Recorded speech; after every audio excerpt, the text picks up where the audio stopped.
Thank you everyone for joining. It's 1 o'clock Eastern. This is the Key Coronavirus Working from Home Security Considerations webinar, hosted by Kroll, a division of Duff & Phelps, and DeVore and DeMarco. I'm Julian Grins. I'm a managing director with Kroll's Investigations and Disputes Practice. I'm based in New York. I'm joined by Stacy Scott. Stacy is a managing director with Kroll's Cyber Risk and Security Investigations Practice, and Joe DeMarco, the founding partner of DeVore and DeMarco. Stacy, do you want to provide a 30-second summary of your background and experience? Sure. I've been, in cybersecurity for a little over 17 years now. Prior to joining Kroll, I owned my own company providing at-the-elbow support to small and medium-sized company CISOs or security teams and kind of leading them through setting up security. Before that, had multiple roles throughout security and was head of security for a large healthcare system here in Texas, and I'm based in Dallas, Texas. Great, thanks, Stacy. Joe?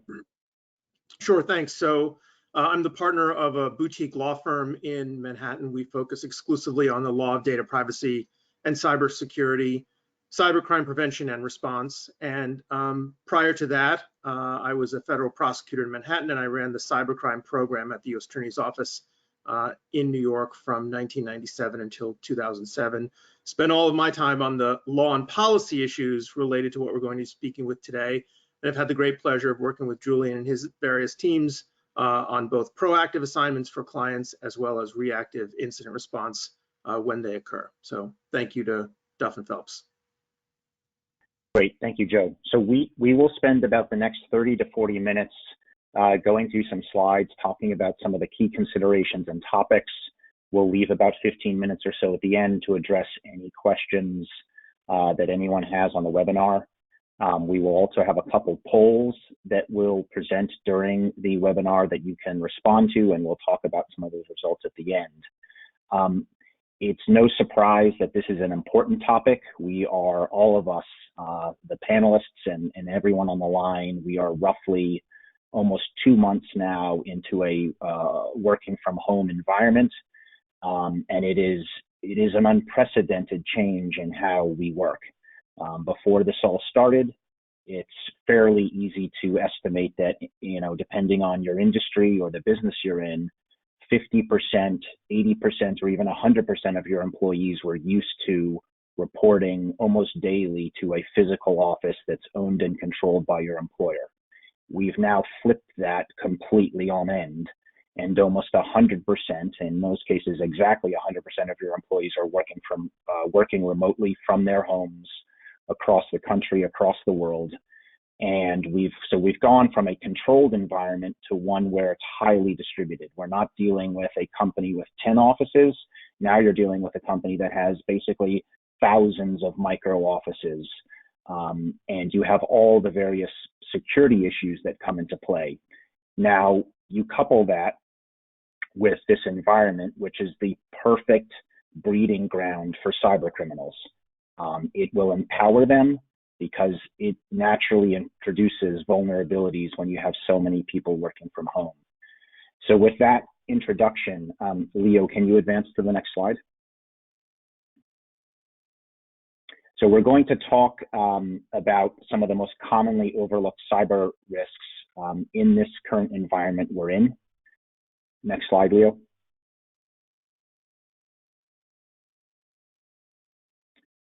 So we're going to go topic by topic. We're going to cover about 5 to 6 key topics. Among the bigger topics is the vulnerabilities presented by working on your home Wi-Fi network.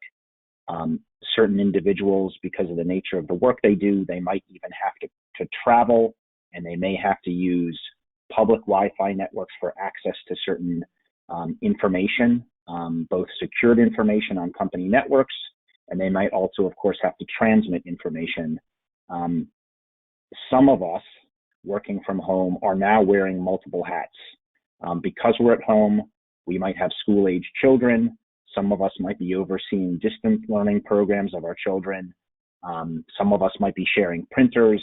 There's a whole different environment we're now working within. and it presents a number of vulnerabilities to sensitive information. Stacy, do you want to start addressing some of the points here? Yeah, absolutely. Thanks, Julian. I think the biggest thing to note is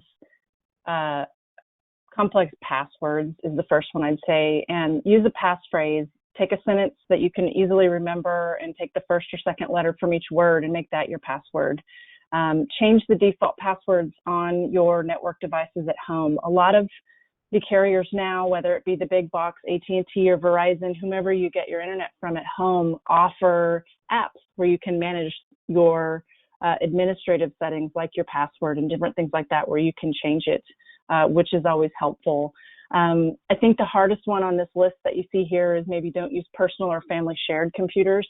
How many times, I'm sure most of you have seen, a son or daughter come and ask to use your computer because theirs is slow and they want to play a game, and you've got sensitive documents up, so it's really difficult, to kind of manage and balance a lot of those things. So what we suggest is really make sure all of those files are saved and closed, and if you can, use separate devices. If you cannot, make sure they're games and what you're downloading, you know what it is, and you're cleaning it after you come back into work, or cleaning it after use, taking it off, that is, deinstalling that software that your child may have installed on your work computer. It happens. We understand that, and I would suggest not putting on there if you can. If it is, remove it as soon as possible after use, just to remove the potential for vulnerabilities to be exploited, or different folks to have access to your work computers and work data on that computer. I think not leaving work devices unattended is really key. A lot of you will still have some of your global organization policies on there that are auto lock it out, which is great. But just making sure that you're not, leaving it around open for folks that may be coming in your home to do repairs, for cleaning. If you're still having those types of things, make sure those folks aren't able to see your screens and that data on those devices that you have. Okay, thank you for that, Stacy. Joe, any viewpoints here? Sure. From the legal perspective, I really think there's good news and bad news, and the good news and bad news are the same. So I guess I'll start with the good news. The good news is there's very little law that any of you who are listening are going to have to master in terms of the issues we're going to be talking about today. But that's also the bad news, because the bad news is the same laws that govern your obligations to protect and secure data on your systems and information at work apply as well to data and information that you bring home with you. So that if, for example, you have a data security incident that exposes either personally identifiable information of customers or trade secret information or confidential business information that you've contractually promised to keep secure, or if you're a regulated entity that you have a loss or compromise of company systems or data, the fact of the matter is your legal obligations are not going to be any lighter by virtue of the fact that the incident happened at home on a device that was not a company device. Now, look, I've counseled clients on a lot of these issues, and I've seen at one end of the spectrum organizations build literal offices for their employees in their employees' homes, and they are built to the same standard that the company builds its systems on premises. But far more common than that example are an example I had to help a client with recently, a situation involving an employee who went to work at home full-time as a result of the pandemic and was working off of a family computer that was over 10 years old, that had not been patched in over 5 years, and frankly, for which no patches were really available.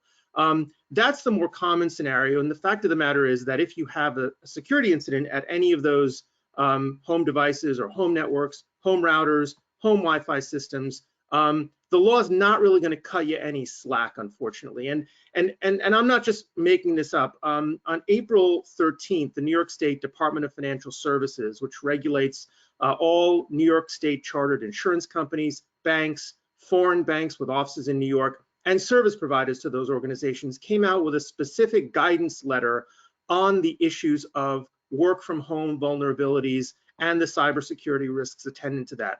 And it's not going to surprise anyone who deals with regulators to know that the regulations said, be alert, and all your obligations are the same. Your obligations to control access to networks, your obligations to control access to data. So again, I think you're not going to need to learn or master any new law. There's nothing really complicated here on the substance of the law. It's the application of those laws to the home environment. Mindful too, you should be of the fact that whatever your company policies are as they relate to employee monitoring or your ability to access company information on, let's say, a personal device that an employee is using, those might, be a lot trickier in this environment than they were in the office. In the office, you could just kind of have your IT department log into the company desktop to do the patching, upgrading yourself, or maybe to monitor an employee that you're a little concerned about. It gets a lot trickier when you talk about remoting into a personally owned device at home that the employee is using. So that's again a law and policy question. The question is, are your policies up to date? And do they need to be tweaked at all in light of this new reality? So I'll just pause there, but I think that's kind of enough to give you a flavor of what the key issue is. Joe, you mentioned patches. I'm sorry, you mentioned patching, and that's the other thing with changing your passwords. Those apps that I mentioned in the admin sites from your internet service providers will also let you know if your devices and those things connected to it are up to date. So you can check there, and that's just another way. It's a good point to bring up.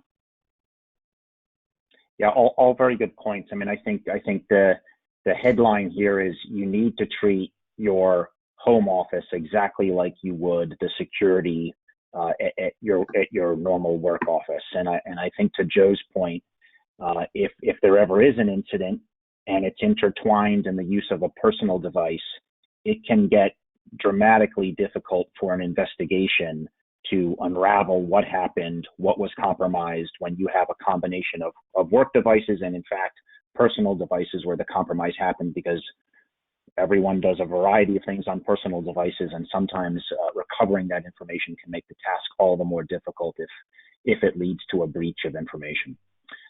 Leo, can you go to the next slide?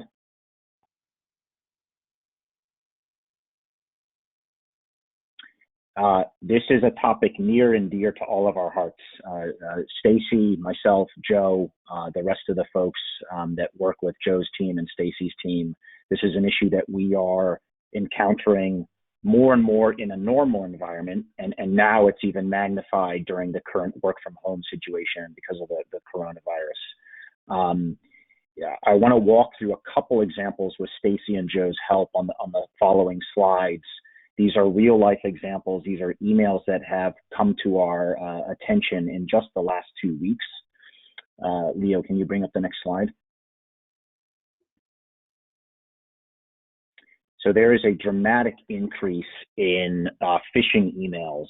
All of you have heard the term phishing emails. These are targeted efforts by cyber criminals of all kinds. They don't have to be in China or Russia. They can be anywhere in the world. They can be in Iowa or anywhere. And the ultimate motivation is multifold. It's to obtain sensitive information. It's to start a business email compromise directed at redirecting finances or redirecting a man-in-the-middle attack where a payment or wire is changed and rerouted. Stacy, do you want to cover some of the points here and the sensitivities and awareness we need to employ now in work from home? Absolutely. So I think what you see on the screen is some things we can check on, and I'll get to that. But I think if you set the scene here, you may have organizational things in place and controls in place to filter out phishing emails. Some still make it through. But so it is, you need to look for these types of things in your work inbox, but especially if you're working on a personal computer, look for it in your personal emails, your Gmails, your Yahoos, those personal email addresses that you may be accessing on the same device as your work emails now. You may be getting those as well, especially this example that you see on the screen meant to come from Humana, your benefits or pick one provider, a 401k provider, that may be sent to a personal email address and not your work one, but could still be used to get information about work or get into those accounts as well.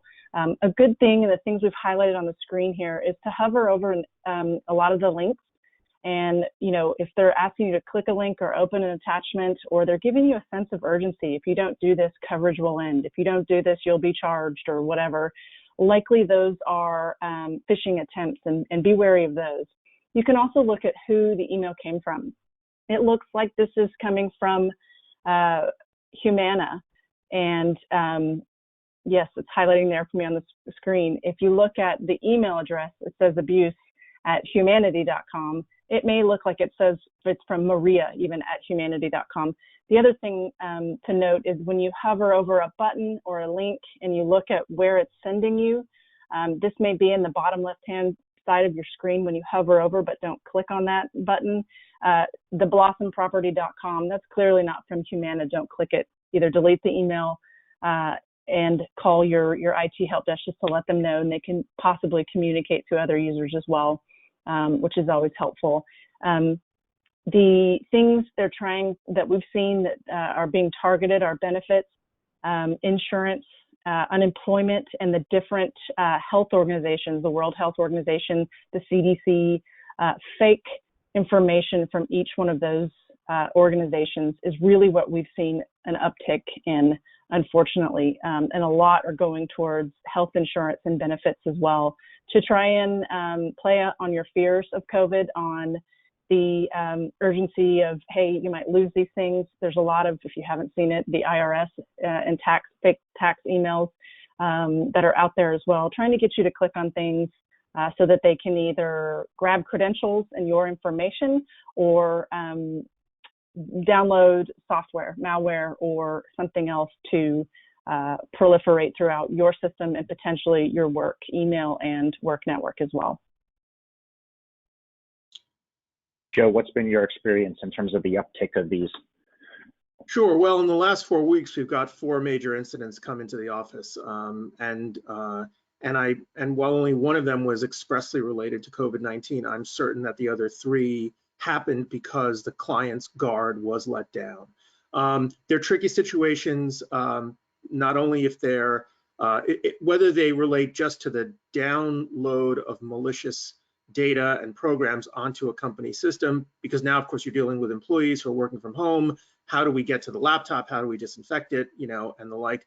But if they relate to fraudulent wire transfers, they're also very tricky.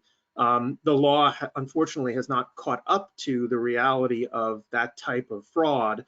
And what we are seeing is a lot of legitimate business-to-business disputes arising when the business that owed the money sent the money, but they sent it to the wrong party because of a fraudulent hack of either their or the creditor's systems. And the law really is quite murky in that area.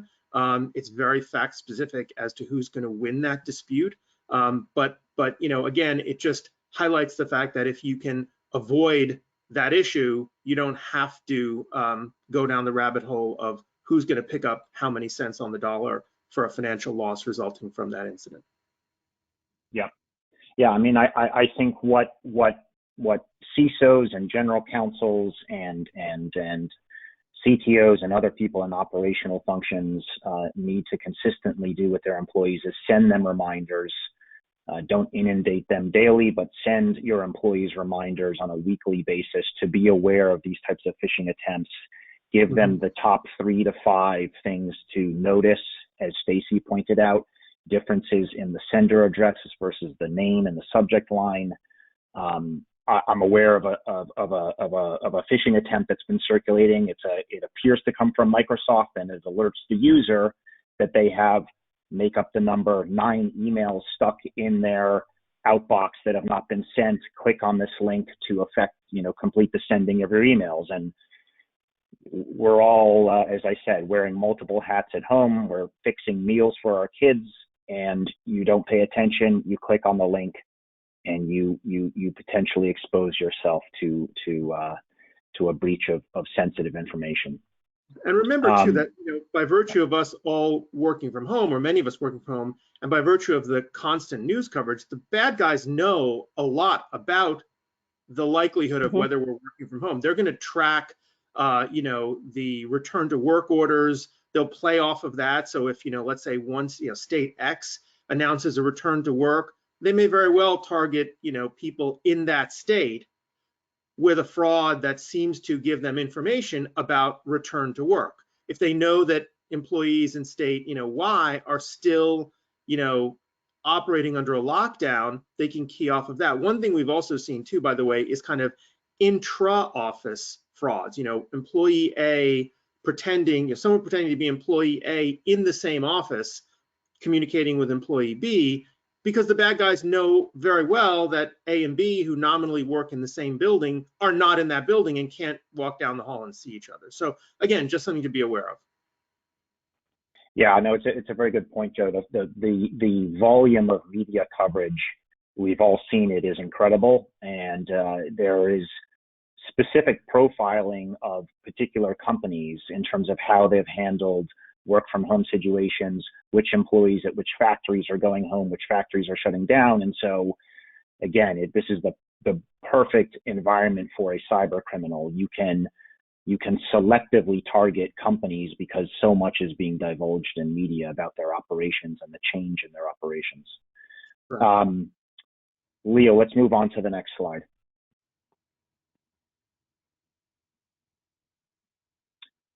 So this is our first poll. Leo will put the first poll up for 30 seconds. And again, as I said earlier, we will cover the results at the end. And the first poll is how... There's no grading. There's no grading. We've moved to a pass-fail. Exactly. It's just like grade school now, pass-fail. Has your organization experienced any scams related to COVID-19? We'll leave it up for 30 seconds.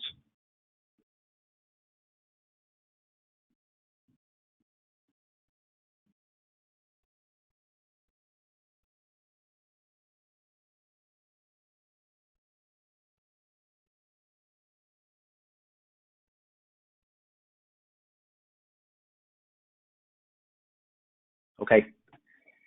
Thank you all. Let's move on.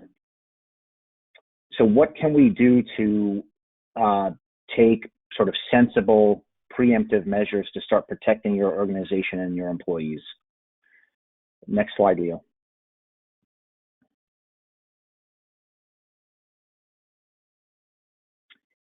So another common, incredibly common measure of accessing information now that we've all had to adapt to is because we're working from home, all of us, most of us, have to access company information through VPNs.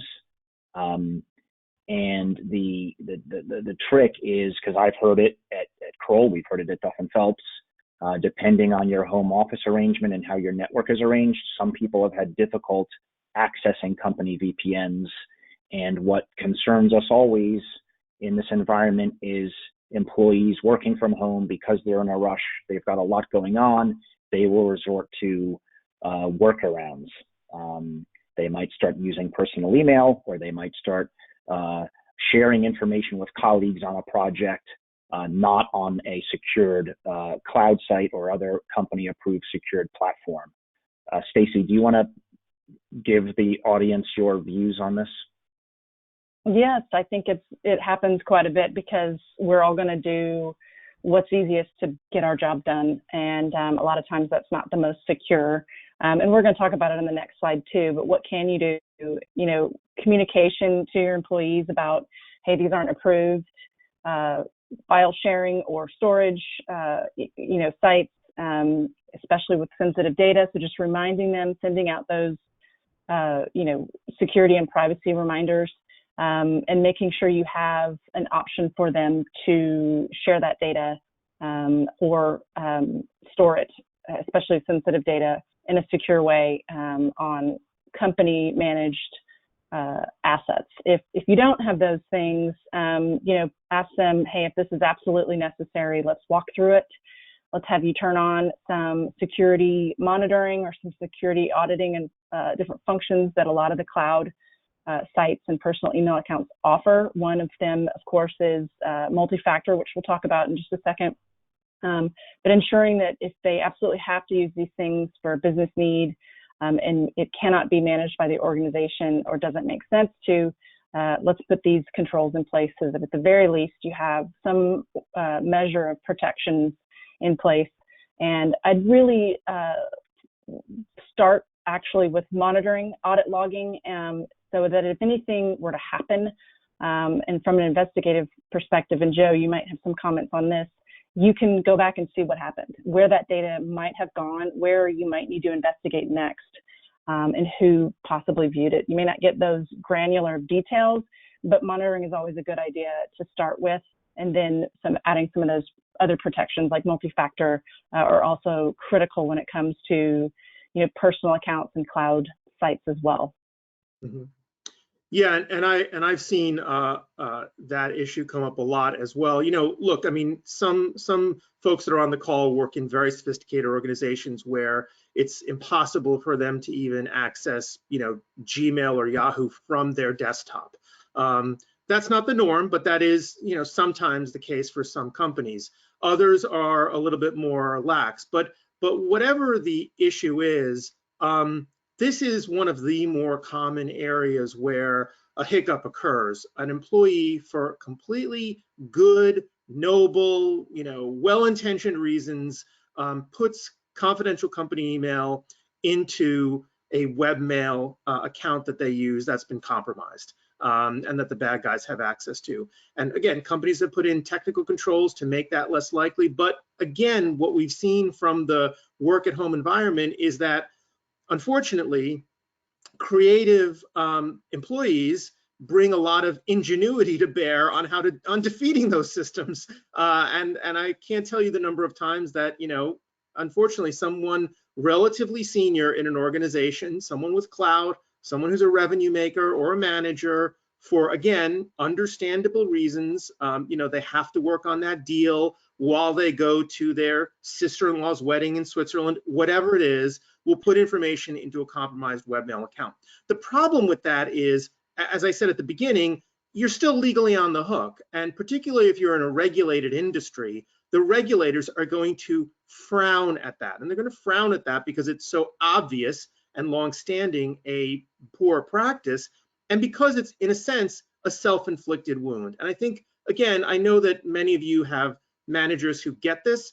Many of you also have managers that don't and need a lot of persuading. What I say to them is the following: go to that person who's kind of the person who does this regularly, and you probably know who they are, and have a conversation with them and say, look, we can explain a lot of things away from a cybersecurity point of view, and that'll buy us some legal cover. We can explain if we were hacked by the People's Liberation Army. We can explain if we were targeted by Anonymous. We can explain if a comet hit the data center. We can explain all of those things to our investors, our business counterparties.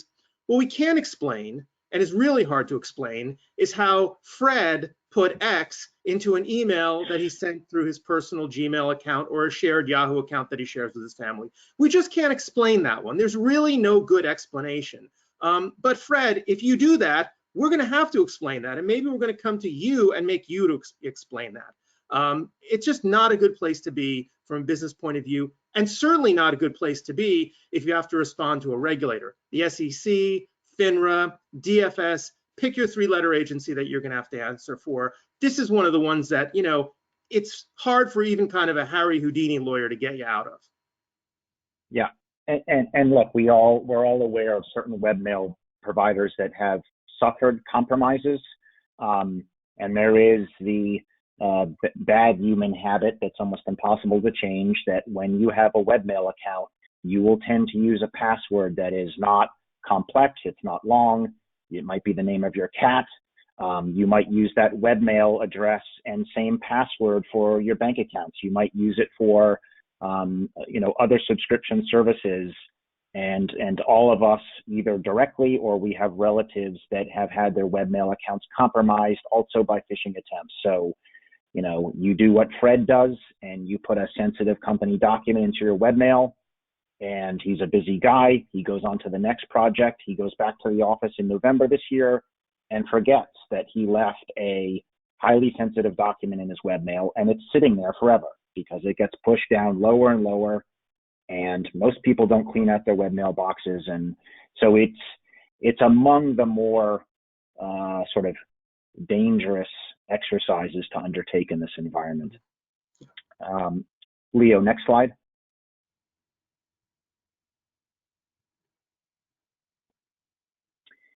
So this is a topic near and dear to our hearts at Kroll, and Joe hears this every day, but multi-factor authentication really is one of the best defenses in terms of securing sensitive information. Stacy, do you want to start on this topic? Sure, and I think I mentioned it before, you know, if there is an absolute need to use some of these cloud sites or personal emails, you know, obviously, if you don't need to, it's easier to not. But there are a lot of softwares and companies out there that do offer multi-factor authentication. Apple offers it. A lot of your social media sites, Instagram, Facebook, Twitter, they all offer it. Amazon, Google and G Suite with your Gmail, YouTube.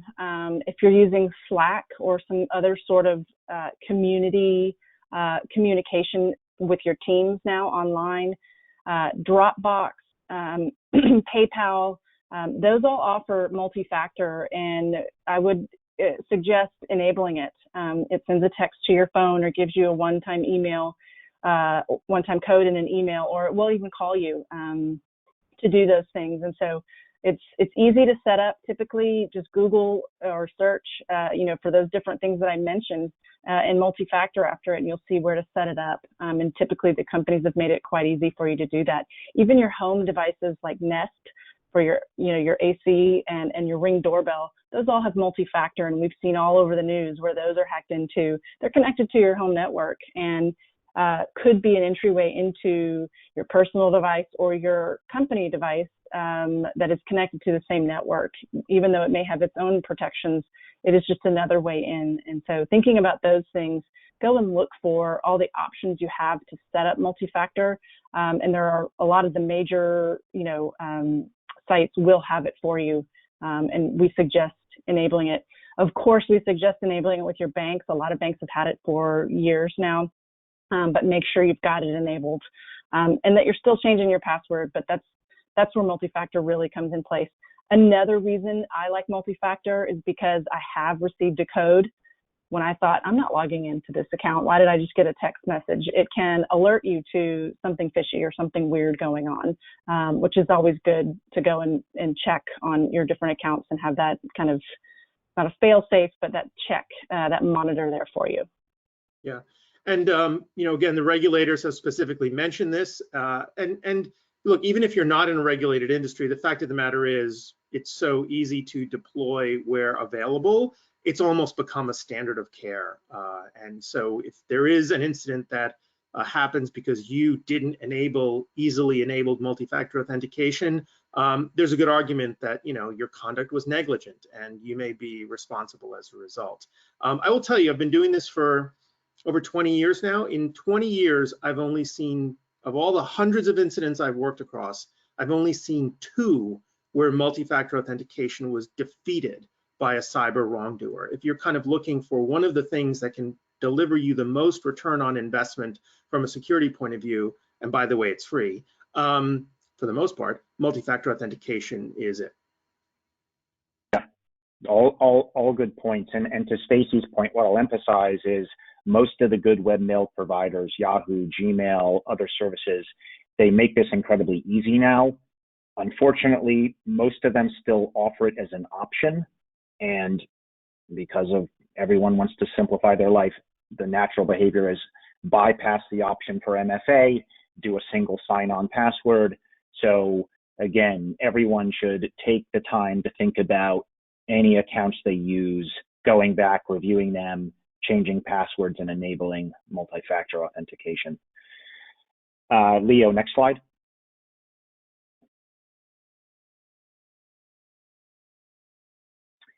So this is an interesting one because, again, we are all at home. Some of us do not have a nice, quiet office we can retreat to. Some of us have established our office in the corner of a kitchen or your dining room, and Now we're 2 months into this. You've made that corner your office, and you are holding conversations, sensitive conversations. You might be an attorney working on M&A transactions right now, or litigation, or you might be dealing with state or federal government, and you're dealing with sensitive contract information. Using, again, the sensitivities you employ in a normal work environment at home are critical. Joe, do you want to start covering some of these topics? Sure. So look, we're obviously working under suboptimal conditions, most of us. But as I said, the legal obligations remain the same. Just a few practical tips and points. One is situational awareness. Please be out of range of Siri and Alexa when you're on a conference call at home or a video call at home. Please make sure that people who are not party to your conversation don't stray into video or audio range. I know that can be hard. If you plan on videotaping a video call, whether it's on Zoom or the platform we're using now, please be sure that you have the consent of every single party to that communication, because a lot of states require everybody to consent. And if everybody doesn't consent, then you may have a potential violation of state wiretap and surveillance laws. And you want to keep them out of video and audio range, because if they haven't consented, then then there could be, again, at least a nominal or technical violation of those laws. So I think situational awareness is incredibly important in this area. The second thing is just a kind of practical tip and tool, which is, just because a lot of these platforms that allow really good audio conferencing and video conferencing to be performed at a low or even free cost, doesn't mean you have to use them. I got a Zoom invite the other day from someone for a communication which really didn't need Zoom video at all, and we just ultimately did it over the phone. A lot of the less kind of interesting, sexy options are also just inherently a lot more secure. If you are on a non-cordless, old-fashioned, plain old telephone system landline, it's very hard for wrongdoers to access that communication and listen in on you. On the other hand, it's easier if you're using a free conference call line, again, which comes from who knows what provider, and who knows what kind of, adware is being generated off of it, and who knows where the number's been used before, and who knows where the password has been kept, if there even is a password. So, just because you have all these great options to have almost free or free video conferencing doesn't mean you have to use them. You really, trust me, don't need to have a video call for every communication. And sometimes the simpler, less sexy, less interesting, plain old landline copper wire telephone system is a more secure way to go. Obviously, I'm being facetious to a certain degree, but I would just submit to you, give some thought to that, and give some thought to, particularly if you're going to be recording any of these communications, what the applicable law is. You don't want to get that wrong. Thank you, Joe. Yeah. Stacy? I agree, and I think it just goes back to what we've been saying. If you add passwords to your conversations, to the web links, to the Zooms, we've all heard about Zoom bombing now. It's been on the news. Those rooms weren't locked. They didn't have passwords, and people could openly just join. There's different apps that people use, like FaceTime or House Party. If you've heard of that one, you can lock the room now, and many of the video conferencing tools do that as well, as do conferencing, just telephone conferencing without the video. And they don't necessarily by default require you to set one up, but you should. And don't use the same password, obviously, for every single meeting, because that can be abused as well. So I just add, if you do need to use conference lines or video lines, video conferencing software, add a password and add a host PIN, so that not everybody can, start the meeting or record it and different things like that. So there's some sort of controls in place for access controls for who can do what in those softwares. Thank you, Stacy. Physical document management. So at Kroll, we do a lot of preemptive cybersecurity assessments for companies of all sizes. And the name implies that we're only looking at the security of applications and systems and computer networks, but in reality, what we often end up doing is walking through client offices and also looking at how do they handle the security of physical documentation, because even though it's 2020, people still print out lots of materials. They print out financial statements, customer related information, and in an environment, we've all seen it, documents are left sitting on a printer for 5 hours. Just as you are at home, this is a critical topic, particularly because unlike an office, most households only have one printer. Maybe you're lucky and you have two. You know, at my house, my kids are printing some of their homework assignments on my printer in my office. That's the only printer. So this is a topic that you might not think about often, but is one that is just as important. Stacy, do you want to cover some of the areas here? Sure. I think, you know, you can see it there on your screen, shredding what you can. But an example I have is when you're editing. I still like to print and edit on paper. It is just easier sometimes than editing on the computer, but a lot of times that is still sensitive information. And as you mentioned, you know, your son or daughter may be printing homework assignments on the same printer, and we have dealt with situations where that information that was sensitive got mixed in with the homework and got scanned in and sent to, you know, your fourth grade teacher, which they didn't really need to see that, or, you know, taken to school. Obviously that might not happen, but, you know, just things like that, making sure you're tracking where that document is and that you're destroying it after use is key. And then not letting them in plain sight, I think is interesting and a good point to bring up. You know, we're at home, you may be in the kitchen. Like I mentioned before, you may have some certain people coming into the home or not, but putting them away and locking them in a drawer is always a good idea.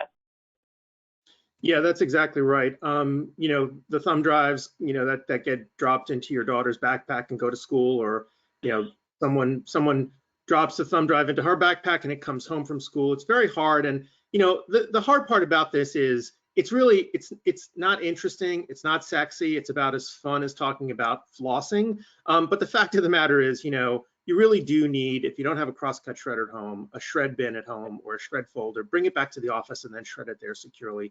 And, you know, 6 months from now, when your poor home printer just finally collapses from exhaustion because it's been, you know, pressed into service, remember to securely destroy that. Don't just take that to the dump, because again, depending on the nature of the printer, there could be a lot of data stored in it, or at least some transient data stored in it. So again, it's not interesting, it's not exciting, but it really does get the job done. And there will be a day, and we'll talk about this in a moment, we're going to go back to the office, and we've got to get this stuff right to make that transition smooth. Yeah, all good points. Thanks, Joe and Stacy. Leo, next slide. This is our second, and I believe it's the final poll. Leo, let's see it. Has your company given you security guidance with specific to working from home? We'll leave it on the screen for 30 seconds.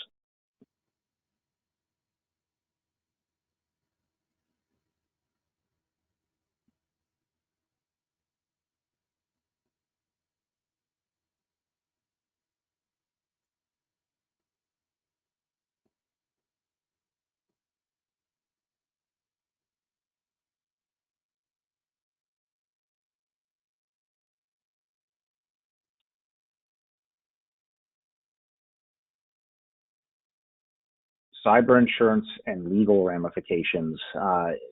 Most of us know that this goes hand in hand in terms of ensuring some protection to your company if they were to experience a breach of data or another cyber incident. Joe, do you want to talk about this aspect of our webinar? Sure, and we can go to the next slide. You know, I've counseled a number of clients on the issue of cyber insurance, what type is appropriate based on the risks that they face peculiar to their industry and to their risk profile and the like. This is as good a time as any, and you know, I'll just spend a couple of minutes on it. We could do a whole webinar on it. This is as good a time as any for organizations to ask themselves and just do a gut check on their cyber insurance. And, first starting with, do they have cyber insurance as a most basic question? And obviously, what does it cover? Is it covering the right thing? But then I think here it also pays to ask, and this is perhaps a question to your broker and ultimately perhaps a broker's question to a carrier if it's not apparent or you can't figure it out quite simply. But if you do have cyber insurance coverage and it covers the risks that pertain to your business, does it cover those risks and incidents wherever those incidents occur?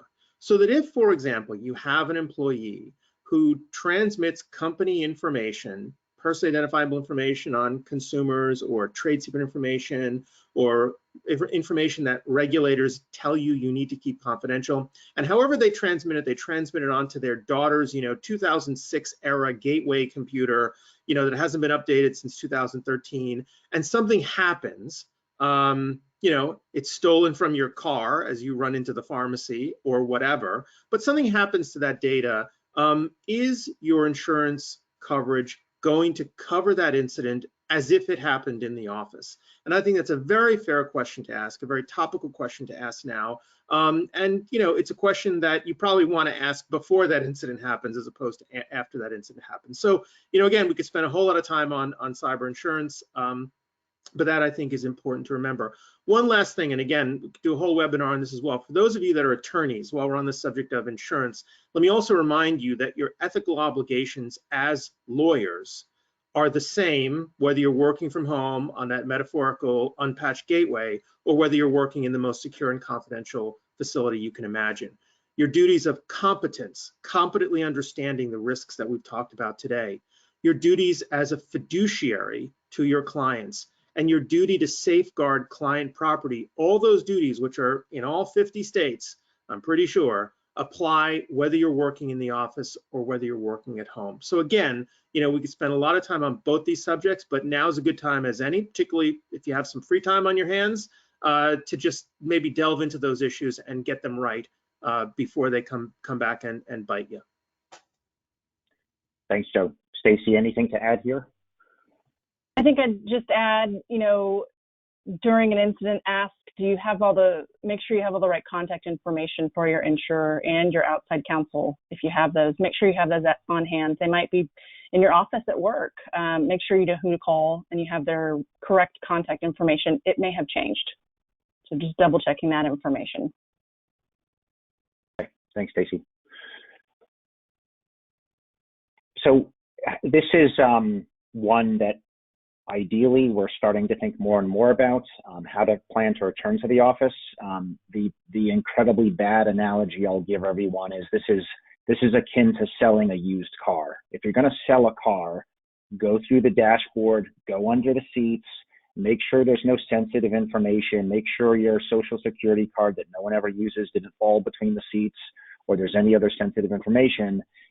Similar to that, once we hopefully start returning to normal, and you go back, start commuting back to a physical office, your normal office, make sure you go through your desk at home and don't leave sensitive information behind. Make sure that if you did have an approved use of a cloud site that you used because so many of your employees were working remotely and you're no longer going to need that anymore, make sure sensitive information isn't left on that cloud site, that's cleaned, the account is closed.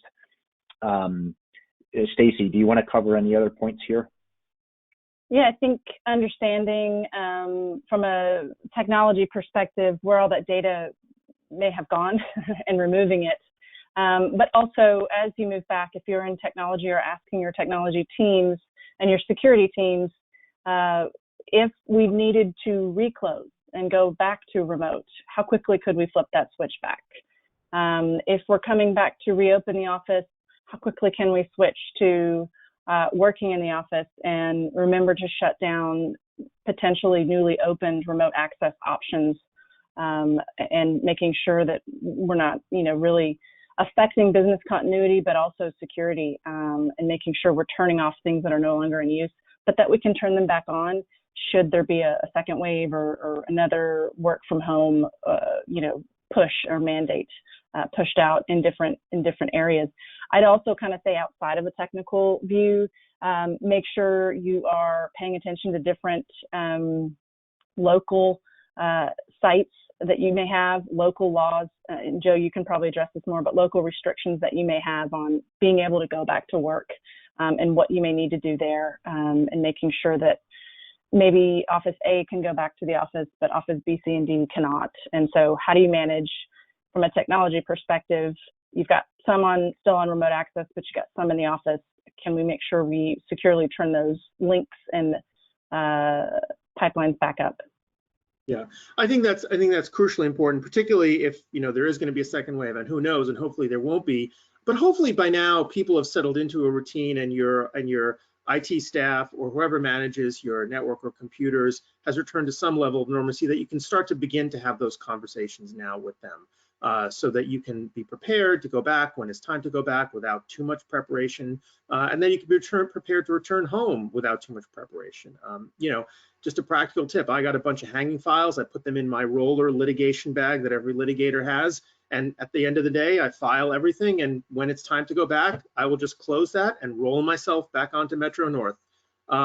Again, it's just planning you can do now. If you do it right, again, as boring as interesting as it might be, it's going to be inherently good from a data hygiene perspective, and it's going to be a good best practice to follow. So even if it's not compelled by a regulator, again, just something to do now while you have something you can do and something you actually have control over, unlike the virus itself. So. Okay, thank you, Joe and Stacy. Leo, do we have any questions that have come in?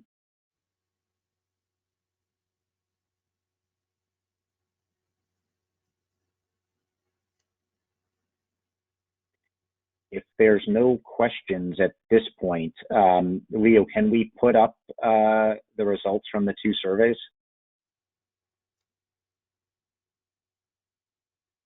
Interesting. Okay. Interesting. Okay, that is interesting. I mean, we're 2 months in, but I think that's about a third, so that's in line with, I guess, what I would expect at this point. Mm-hmm. What about the other one, Leo? That's great. That's really good. That's good news. And we spoke about this earlier, but I think, inundating your employees with training modules is, as we all know, is something that has to be done incredibly selectively, because getting employees to do them is difficult, but it also is tiring. But I think what we've seen is, as I said earlier, regular tips and reminders that are going out to your employees working remotely. You decide how frequent you want to do that, but on a weekly basis, I think is completely reasonable to give them some of the recommendations we've talked about in this webinar. Our contact details are here. What I'll tell everyone on the webinar is also, if you see in your GoToWebinar window, there's a number of handouts. You can download all the presentation slides of this webinar directly from there, including a document that Joe has authored on cyber hygiene and working from home.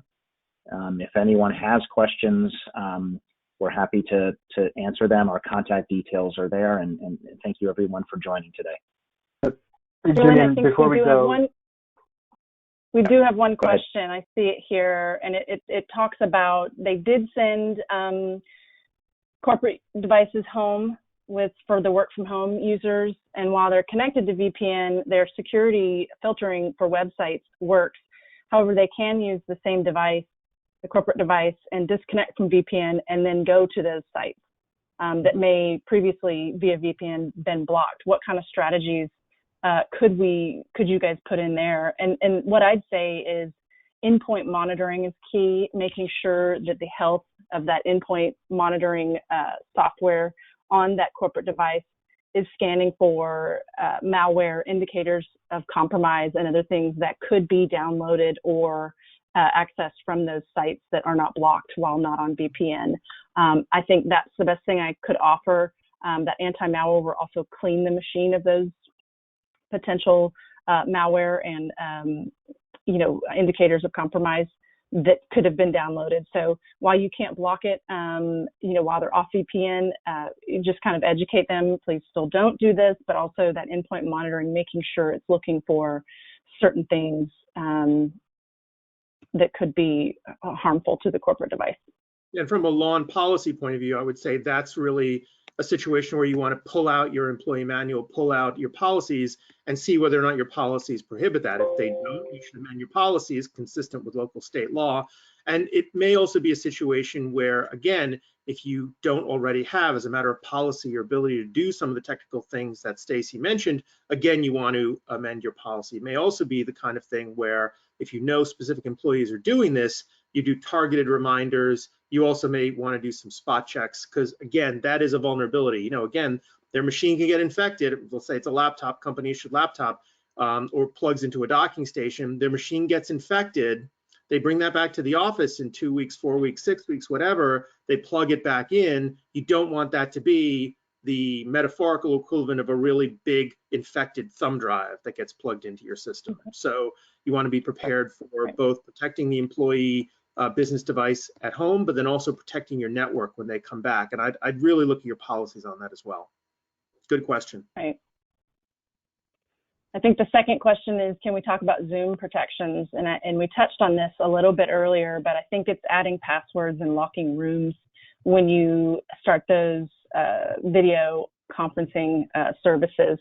That's the largest thing that you can do. There are also corporate managed accounts that can add audit logging to those different video conferencing softwares like Zoom or WebEx or different things like that, that can allow you to see what happens, you know, and potentially get more information. If you're using the free versions, obviously put a password on it and make sure that password is different for each meeting that you do set up, so that not everybody can Zoom bomb you. Joe, is there any legal topics that you might, or points that you might make here? Yeah, so, you know, look, what I would say is, you know, every system is, no system is perfect. Every system has its vulnerability.